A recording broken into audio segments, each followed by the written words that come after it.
ओम नमो भगवते वासुदेवाय। श्रीमद्भागवत कथा।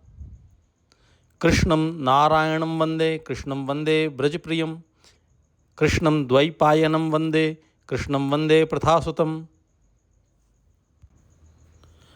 अथ अष्टमो अध्याय। गर्भ में परीक्षित की रक्षा, कुंती के द्वारा भगवान की स्तुति और युधिष्ठिर का शोक। सूत उवाच अथ ते संपरेतानां स्वानामुदकमिच्छतां दातुं सकृष्णा गंगायां पुरस्कृत्य ययुः स्त्रियः ते ननीयोदकं सर्वे विलप्य च भृशं पुनः आलुप्ता पादाब्जरतः पूत सरिसज्जले। सूत जी कहते हैं, इसके बाद पांडव श्री कृष्ण के साथ जलांजलि के इच्छुक मरे हुए स्वजनों का तर्पण करने के लिए स्त्रियों को आगे करके गंगा तट पर गए। वहाँ उन सब ने मृत बंधुओं को जलदान दिया और उनके गुणों का स्मरण करके बहुत विलाप किया। तदनंतर भगवान के चरण कमलों की धूल से पवित्र गंगा जल में पुनः स्नान किया। तत्रासीनं कुरुपतिं धृतराष्ट्रं सहजानुजं गांधारीं पुत्र शोकार्तां प्रथां कृष्णां च माधवः सांत्वयामास मुनिर्भिर्हत बंधुच्छुन चार्पितान भूतेषु कालस्य गतिं दर्शयन्न प्रतिक्रियाम।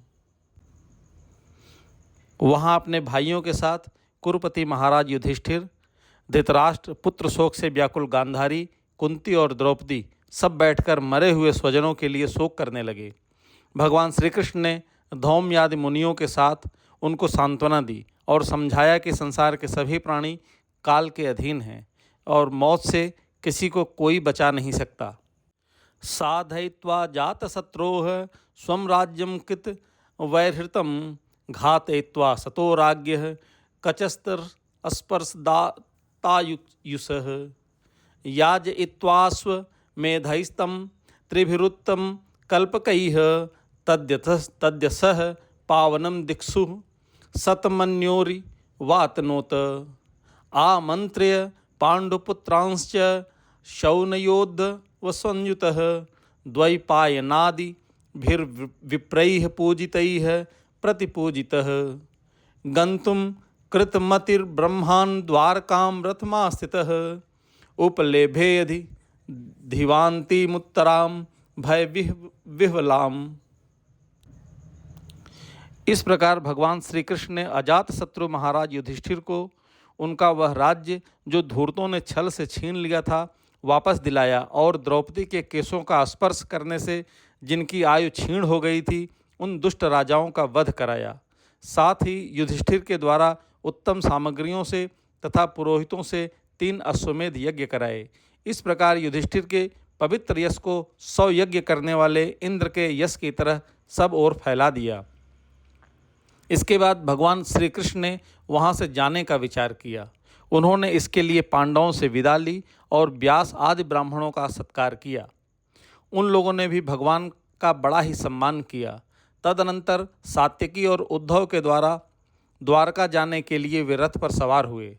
उसी समय उन्होंने देखा कि उत्तरा भय से विह्वल होकर सामने से दौड़ी चली आ रही है।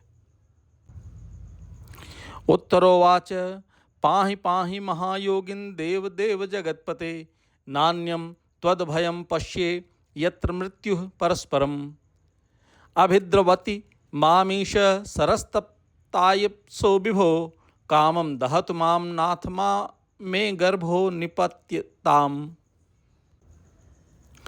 उत्तरा ने कहा, देवाधिदेव जगदीश्वर आप महायोगी हैं, आप मेरी रक्षा कीजिए। आपके अतिरिक्त इस लोक में मुझे अभय देने वाला और कोई नहीं है, क्योंकि यहाँ सभी परस्पर एक दूसरे की मृत्यु के निमित्त बन रहे हैं। प्रभो आप सर्वशक्तिमान हैं। यह दहकते हुए लोहे का बाण मेरी ओर दौड़ा आ रहा है। स्वामिन, यह मुझे भले ही जला डाले परंतु मेरे गर्भ को नष्ट न करे, ऐसी कृपा कीजिए। सूत उवाच उपधार्य वचस्तस्या भगवान भक्तवत्सलः अपाण्डवमिदं कर्तुं द्रोणेरस्त्र मुबध्यतः तर्हेवाथ मुनिश्रेष्ठ पांडवा पंचसायकान् आत्मनोभिमुखान् दीप्तान् लक्षास्त्र युद्पादुदहु व्यसनं वीक्ष तत्तेषामनन्य विषयात्मनां सुदर्शनेन स्वास्त्रेण स्वानारक्षां व्यधाद्विहुः अंतस्थः सर्वभूतानात्मा योगेश्वरो हरिः स्वमायया वृणो उद्गर्भ वैराटया कुरुतन्तवे यद्यप्यस्त्रं ब्रह्माशिरस्त्वमोघं चाप्रतिक्रियं वैष्णवं तेज आसाद्य समसाम्यद भृगुदूह मां मंस्था होतदाश्चर्यं सर्वाश्च आश्चर्यमये अच्युते य इदं मायया देव्या सृज्यत्यवति हन्यतजः ब्रह्मतेजो विनिर्मुक्तैरात्मजैः सह कृष्णया प्रायाणाभिमुखं कृष्णमिदमाह प्रथा सती। सूत जी कहते हैं, भक्तवत्सल भगवान श्री कृष्ण उसकी बात सुनते ही जान गए कि अश्वत्थामा ने पांडवों के वंश को निर्वीज करने के लिए ब्रह्मास्त्र का प्रयोग किया है। सौनक जी, उसी समय पांडवों ने भी देखा कि जलते हुए 5 बाण हमारी ओर आ रहे हैं, इसलिए उन्होंने भी अपने अपने अस्त्र उठा लिए। सर्वशक्तिमान भगवान श्री कृष्ण ने अपने अनन्य प्रेमियों पर, शरणागत भक्तों पर बहुत बड़ी विपत्ति आई जानकर अपने निज अस्त्र सुदर्शन चक्र से उन निज जनों की रक्षा की। योगेश्वर श्री कृष्ण समस्त प्राणियों के हृदय में विराजमान आत्मा हैं। उन्होंने उत्तरा के गर्भ को पांडवों की वंश परंपरा चलाने के लिए अपनी माया के कवच से ढक दिया। सौनक जी, यद्यपि ब्रह्मास्त्र अमोघ है और उसके निवारण का कोई उपाय भी नहीं है, फिर भी भगवान श्री कृष्ण के तेज के सामने आकर वह शांत हो गया। यह कोई आश्चर्य की बात नहीं समझनी चाहिए, क्योंकि भगवान तो सर्व आश्चर्यमय हैं। वे ही अपनी निज शक्ति माया से स्वयं अजन्मा होकर भी इस संसार की सृष्टि, रक्षा और संहार करते हैं। जब भगवान श्री कृष्ण जाने लगे, तब ब्रह्मास्त्र की ज्वाला से मुक्त अपने पुत्रों के और द्रौपदी के साथ सती कुंती ने भगवान श्री कृष्ण की इस प्रकार स्तुति की। कुंत्युवाच नमस्यै पुरुषं त्वाय अद्य मीश्वरं प्रकृते परम अलक्ष्यं सर्वभूता नामंतर बहिरस्वस्थिताम् माया जवनिका छन मज्ञाच्छोध जम व्ययम न लक्ष्य से मूढ़ दृशा नटो नाट्यधरो यथा तथा परमहंसानां मुनीनां मलात्मनां भक्ति योग विधानार्थ कथम पश्येम ही स्त्रियः कृष्णाय वासुदेवाय देवकी नंदनाय च नंदगोपकुमाराय गोविंदाय नमो नमः। नमः पंकज जनाभाय नमः पंकज जमालिनै नमः खड्गक जनेत्राय नमस्ते पंकजाय घ्रये यथा हृषिकेश खलेन देवकी कंसेन रुद्धात् चिरं सुचार्पिता विमोहिताहं च सहात्मजा विभो त्वयैव नाथेन मुहुर्विपद्गणात् विसन्महाग्नेः पुरुषादर्शनाः दशत्स भाया वनवासकृच्छतः मृधे अनेक महारथास्त्रतो द्रोणस्त्रस्त्र अस्चामः हरे अभिरक्षिताः विपदः सन्तु नः सस्वत्तत्र तत्र जगद्गुरो भवतो दर्शनं यत्स्याद् पुनर्भव दर्शनं जन्मैश्वर्य श्रुत श्रीभिरेधमान मदः पुमान नैवा हर्त भिधातुम वै त्वाम किंचन गोचरम। कुंती ने कहा, आप समस्त जीवों के बाहर और भीतर एक रस से स्थित हैं, फिर भी इंद्रियों और वृत्ति से देखे नहीं जाते, क्योंकि आप प्रकृति से परे आदि पुरुष परमेश्वर हैं। मैं आपको नमस्कार करती हूँ। इंद्रियों से जो कुछ जाना जाता है उसकी तह में आप विद्यमान रहते हैं और अपनी ही माया के पर्दे से अपने को ढके रहते हैं। मैं अबोध नारी आप अविनाशी पुरुषोत्तम को भला कैसे जान सकती हूँ? जैसे मूढ़ लोग दूसरा वेश धारण किए हुए नट को प्रत्यक्ष देखकर भी नहीं पहचान सकते, वैसे ही आप दिखते हुए भी नहीं दिखते। आप शुद्ध हृदय वाले, विचारशील, जीवन मुक्त परमहंसों के हृदय में अपनी प्रेममयी भक्ति का सृजन करने के लिए अवतीर्ण हुए हैं। फिर हम अल्पबुद्धि स्त्रियां आपको कैसे पहचान सकती हैं? आप श्री कृष्ण, वासुदेव, देवकी नंदन, नंद गोप के लाडले लाल गोविंद को हमारा बारंबार प्रणाम है, जिनकी नाभि से ब्रह्मा का जन्म स्थान कमल प्रकट हुआ, जो सुंदर कमलों की माला धारण करते हैं, जिनके नेत्र कमल के समान विशाल और कोमल हैं, जिनके चरण कमलों में कमल का चिन्ह है। श्री कृष्ण, ऐसे आपको मेरा बार बार नमस्कार है। ऋषिकेश, जैसे आपने दुष्ट कंस के द्वारा कैद की हुई और चिरकाल से शोकग्रस्त देवकी की रक्षा की थी, वैसे ही पुत्रों के साथ मेरी भी आपने बार बार विपत्तियों से रक्षा की है। आप ही हमारे स्वामी हैं, आप सर्वशक्तिमान हैं। श्री कृष्ण, कहाँ तक गिनाऊं? विष से, लाक्षागृह की भयानक आग से, हिडिंबादि राक्षसों की दृष्टि से, दुष्टों के द्युत सभा से, वनवास की विपत्तियों से और अनेक बार युद्धों में अनेक महारथियों के शस्त्रास्त्रों से और अभी अभी इस अश्वत्थामा के ब्रह्मास्त्र से भी आपने ही हमारी रक्षा की है। जगत गुरु, हमारे जीवन में सर्वदा पद पद पर विपत्तियां आती रहें, क्योंकि विपत्तियों में ही निश्चित रूप से आपके दर्शन हुआ करते हैं और आपके दर्शन हो जाने पर फिर जन्म मृत्यु के चक्कर में नहीं आना पड़ता। ऊंचे कुल में जन्म, ऐश्वर्य, विद्या और संपत्ति के कारण जिनका घमंड बढ़ रहा है, वह मनुष्य तो आपका नाम भी नहीं ले सकते, क्योंकि आप तो उन लोगों को दर्शन देते हैं जो अकिंचन हैं। नमो अकिंचन वित्ताय निवृत्त गुणवृत्तये आत्मा रामाय शांताय कैवल्यपतये नमः।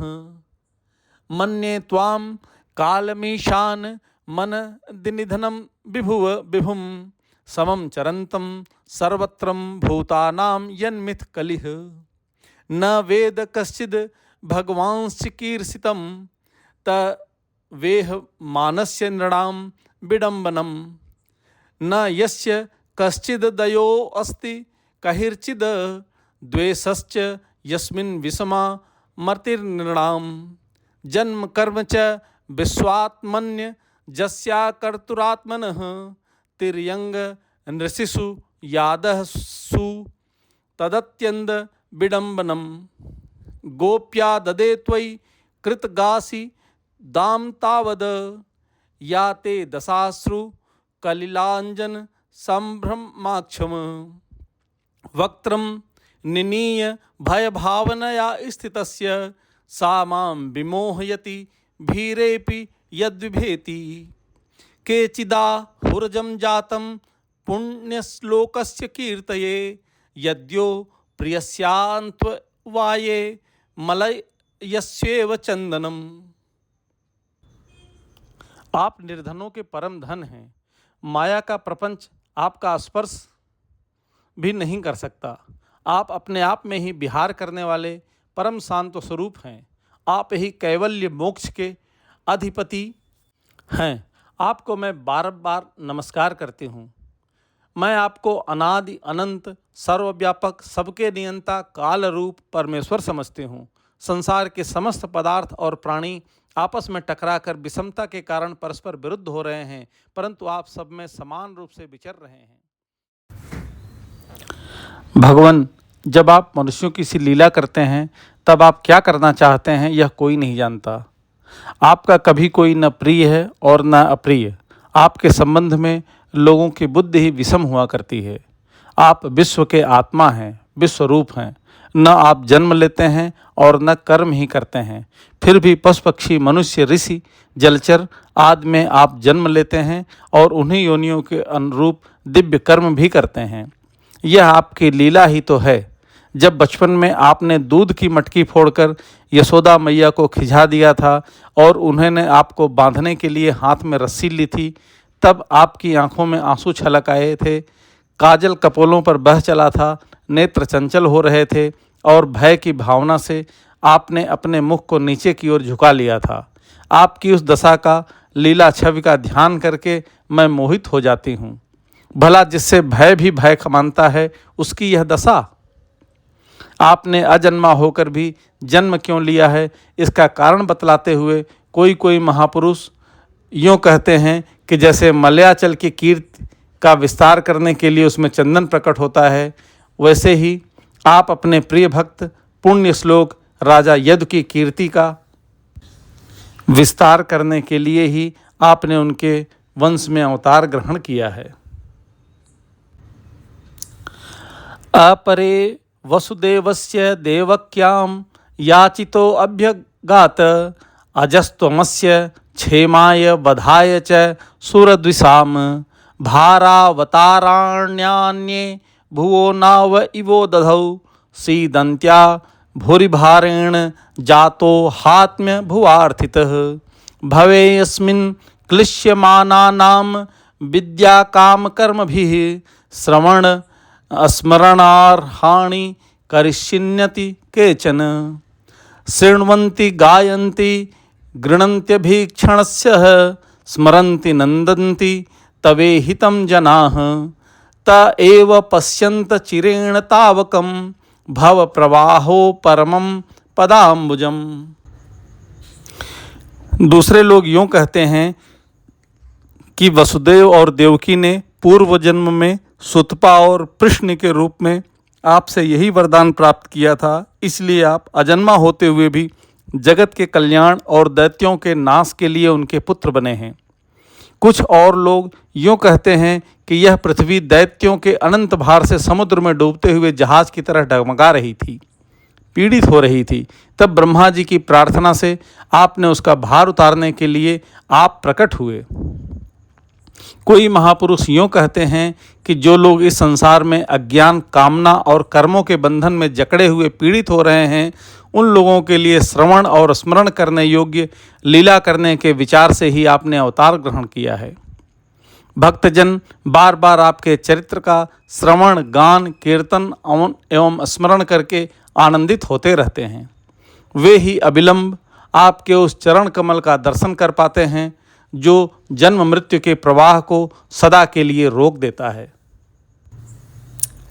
अप्यद्य नस्त्वं स्वकृते हितं प्रभो जिहाससि त्विस्तु हृदयोन्जीविनः येषां न चान्यद भवतः पदाम्बुजात परायणं राजसु योजितांसां के वयं नाम रूपाभ्यां यदुभिः सह पाण्डवाः भवतो दर्शनं यर्हि ऋषिकाणामिवेशितुः नेयं शोभिष्यते तत्र यथेदानीं गदाधर त्वत्पदैरङ्किता भाति स्वलक्षण विलक्षितैः इमे जनपदाः स्मृद्धाः सुपक्वोष धीविरुधः वनान्द्रिनद्युन्वन्तो योदन्ते तव वीक्षितैः अथ विश्वेश विश्वात्मन विश्वमूर्ते स्वकेषु मे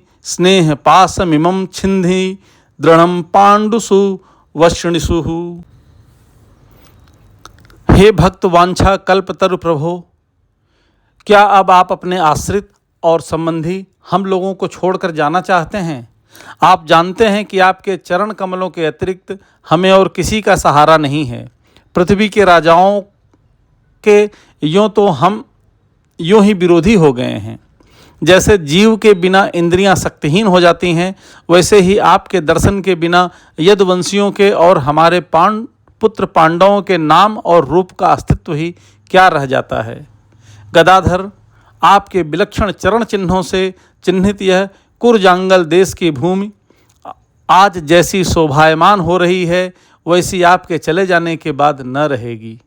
आपकी दृष्टि के प्रभाव से ही यह देश पकी हुई फसल और लता वृक्षों से समृद्ध हो रहा है।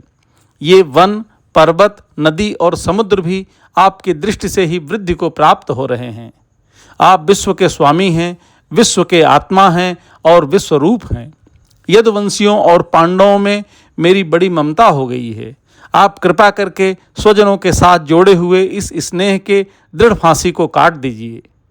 श्री कृष्ण, जैसे गंगा की अखंड धारा समुद्र में गिरती है, वैसे ही मेरी बुद्धि किसी दूसरी ओर न जाकर आपसे ही निरंतर प्रेम करती रहे। श्री कृष्ण, अर्जुन के प्यारे सखा यदुवंश शिरोमणे, आप पृथ्वी के भार रूप राजवेशधारी दैत्यों को जलाने के लिए अग्नि स्वरूप हैं। आपकी शक्ति अनंत है। गोविंद, आपका यह अवतार गौ ब्राह्मण और देवताओं का दुख मिटाने के लिए ही है। योगेश्वर, चराचर के गुरु भगवान, मैं आपको नमस्कार करती हूँ। त्वयि मेन्यन्य विषया मतिर मधुपते सकृतः रतिमुद्द हता दधा गंगे वौघ मुदन्वती। श्री कृष्ण कृष्ण सख वृषण भाव निद्रुग राजन्य वंश दहनान पवर्ग वीर्य। गोविंद गोद्विज सुरारहित हरावतार योगेश्वरा अखिल गुरो भगवन् नमस्ते। सूत उवाच पृथयेत्थं कल्पदैः परिणुताखिलोदयः मंदं जहास वैकुंठो मोहयन्निव मायया। तां बाढ़मित्युपामन्त्र्य प्रविश्य गज साहवयम् स्त्रियश्च स्वपुरं यास्यान् प्रेम्णा राज्ञा निवारितः। व्यासाद्यैरैश्वरहाग्यै कृष्णेनादभुत्कर्मणा प्रबोधितो अपीत हारसैन्या बुद्धतः सुचार्पितः। आह राजा धर्मसुतश्चिन्तयन् सुहृदां वधं प्राकृतेनात्माना विप्रा स्नेहमोहवशं गतः। अहो मे पश्यताज्ञानं हृदि रूढं दुरात्मनः पारक्यस्यैव देहस्य बह्वयो मे औक्षिणीर्तता हताः। बालद्विज सुहिन मृत पितृभातु गुरुद्रुहः न मे स्यान्निर्यान्मोक्षो यापि वर्षायुतायुतैः। नैनो राज्ञः प्रजा भतुर्ध धर्मयुद्धे वधो द्विषाम् इति मे न तु बोधाय कल्पते शासनं वचः। स्त्रीणां मद्धद्बन्धूनां द्रोहो यो असाविहोत्थितः कर्मभिर्गृहं मेधि यैर्नाहं कल्पो व्यपोहितुम्। यथा पंकजेन पंगकाम्भ्य सूरया वा सुराकृतं भूतहत्यां तथैवेकां न यज्ञैर्मार्दुष्टर्महति। सूत जी कहते हैं, इस प्रकार कुंती ने बड़े मधुर शब्दों में भगवान की अधिकांश लीलाओं का वर्णन किया। यह सब सुनकर भगवान श्री कृष्ण अपनी माया से उसे मोहित करते हुए मंद मंद मुस्कुराने लगे। उन्होंने कुंती से कह दिया, अच्छा ठीक है, और रथ के स्थान से वे हस्तिनापुर लौट आए। वहाँ कुंती और सुभद्रा आदि देवियों से विदा लेकर जब वे जाने लगे, तब राजा युधिष्ठिर ने बड़े प्रेम से उन्हें रोक लिया। राजा युधिष्ठिर को अपने भाई बंधुओं के मारे जाने का बड़ा शोक हो रहा था। भगवान की लीला का मर्म जानने वाले व्यास आदि महर्षियों ने और स्वयं अद्भुत चरित्र करने वाले भगवान श्री कृष्ण ने भी अनेक इतिहास कहकर उन्हें समझाने की बहुत चेष्टा की, परंतु उन्हें सांत्वना न मिली, उनका शोक न मिटा। शौनकाद ऋषियों धर्मपुत्र राजा युधिष्ठिर को अपने स्वजनों के वध से बड़ी चिंता हुई।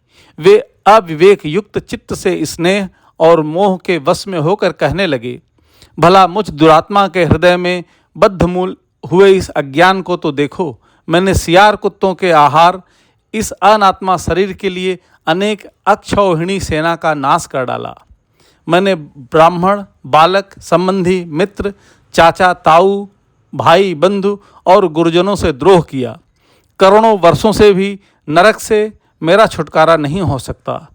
यद्यपि शास्त्र का वचन है कि राजा यदि प्रजा का पालन करने के लिए धर्म युद्ध में शत्रुओं को मारे तो उसे पाप नहीं लगता है, फिर भी इससे मुझे संतोष नहीं होता।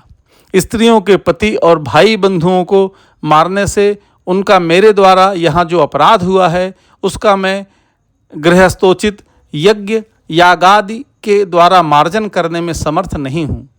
जैसे कीचड़ से गंदला हुआ जल स्वच्छ नहीं किया जा सकता, मदिरा से मदिरा की अपवित्रता नहीं मिटाई जा सकती, वैसे ही बहुत से हिंसा बहुल यज्ञों के द्वारा एक भी प्राणी की हत्या का प्रायश्चित नहीं किया जा सकता। इति श्रीमद्भागवते महापुराणे पारमहंस्यास्यां संहितायां प्रथम स्कंधे कुंतीस्तुतिर युधिष्ठिर अनुतापो नाम अष्टमो अध्यायः। हरि ओम तत्सत, हरि ओम तत्सत, हरि ओम तत्सत। एक औक्षिणी सेना में 21,870 रथ, 21,870 हाथी, 1,09,350 पैदल और 65,600 घुड़सवार होते हैं। इतनी बड़ी सेना को एक अक्षौहिणी सेना कहते हैं।